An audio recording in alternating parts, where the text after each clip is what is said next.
আজ শুক্রবার, আর মিলিটারি মিউজিয়ামে যেন মানুষের ঢল নেমেছে। চারিদিকে ভিড়, উত্তেজনা আর ইতিহাসের গন্ধ। আজ আমি ঘুরে দেখাবো বাংলাদেশের 3 বাহিনীর গৌরবময় অধ্যায়, সমুদ্রের গভীরতা থেকে আকাশের উচ্চতা পর্যন্ত। প্রথমে আমি চলে এলাম আন্ডারগ্রাউন্ড ফ্লোরে। এখানে ঢুকতেই যেন মনে হলো সমুদ্রের নিচে চলে এসেছি। চারপাশে লাইটিং আর ডিজাইন পুরো পরিবেশটাকে রহস্যময় করে তুলেছে। বাংলাদেশ নৌবাহিনীর বিভিন্ন যুদ্ধ সরঞ্জাম, যুদ্ধ জাহাজের মডেল, মিসাইল সিস্টেম এবং সমুদ্রের যুদ্ধের নানা ইতিহাস এখানে তুলে ধরা হয়েছে। সবচেয়ে ইন্টারেস্টিং লাগলো বিভিন্ন যুদ্ধ জাহাজের ছোট ছোট মডেলগুলি। প্রতিটি জাহাজ যেন বাংলাদেশের সমুদ্র নিরাপত্তা এক একটা গল্প বলছে। এখানে এসে সত্যি বোঝা যায় সমুদ্র সীমা রক্ষায় নৌবাহিনীর অবদান কতটা গুরুত্বপূর্ণ।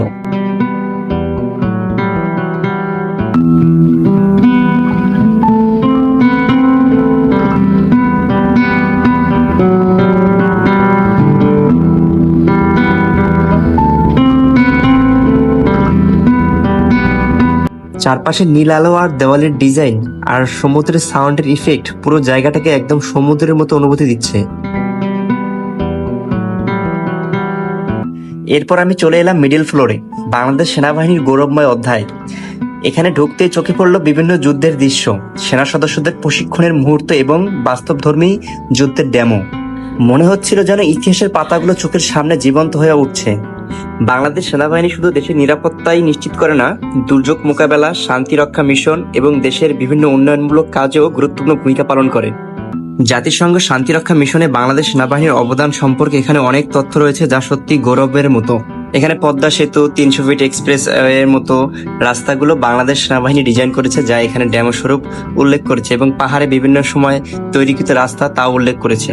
এই জায়গায় আলাদা আলাদাভাবে কার কি কাজ সেই বিষয়গুলো তুলে ধরেছে। পদাতিক, সাপোর্টিং, আর এরা হচ্ছে পদাতিক বাহিনী, যারা যুদ্ধের সময় শত্রুর সরাসরি মোকাবেলা করে। আর এই জায়গায় বিভিন্ন ধরনের অস্ত্র ডেমোস্বরূপ চালানোর সুযোগ রয়েছে, যা টিকিটের মাধ্যমে। আর এইগুলো হচ্ছে পাকিস্তান আমলে বিভিন্ন কোর র্যাঙ্ক। বাংলার আকাশ রাখিব মুক্ত, এই মূল মন্ত্রে উজ্জীবিত হয় বাংলাদেশ বিমান বাহিনী। বিমান বাহিনীর অসাধারণ সব প্রযুক্তি এবং যুদ্ধ বিমান এখানে প্রদর্শন করা হয়েছে। বিশাল বিশাল যুদ্ধ বিমানগুলো সামনে থেকে দেখার অনুভূতিটা আসলে অন্যরকম। দূর থেকে যেগুলোকে ছোট মনে হয়, কাছে গিয়ে দেখলাম সেগুলো কত বিশাল আর শক্তিশালী। এখানে বিভিন্ন বিমানের engine, rocket launcher, air defence system এবং বিভিন্ন আধুনিক এভিয়েশন দেখানো হয়েছে। বিমানের ইঞ্জিনগুলোর ভেতরে জটিল প্রযুক্তি দেখে সত্যি অবাক হয়ে গিয়েছি। ভাবতে অবাক লাগে এই প্রযুক্তিগুলো হাজার হাজার ফুট উপরে একটি যুদ্ধ বিমানকে নিয়ন্ত্রণ করে। সবাই এখানে ছবি তুলতেই ব্যস্ত, কারণ সত্যি বলতে এই জায়গার প্রতিটা কর্নারই সিনেম্যাটিক। এখানে এসে আরো বুঝলাম আকাশ নিরাপদ রাখতে বিমান বাহিনীর সদস্যরা কতটা পরিশ্রম করেন। পুরো অংশটা এত সুন্দরভাবে সাজানো যে সময় কিভাবে চলে গেল বুঝতেই পারলাম না।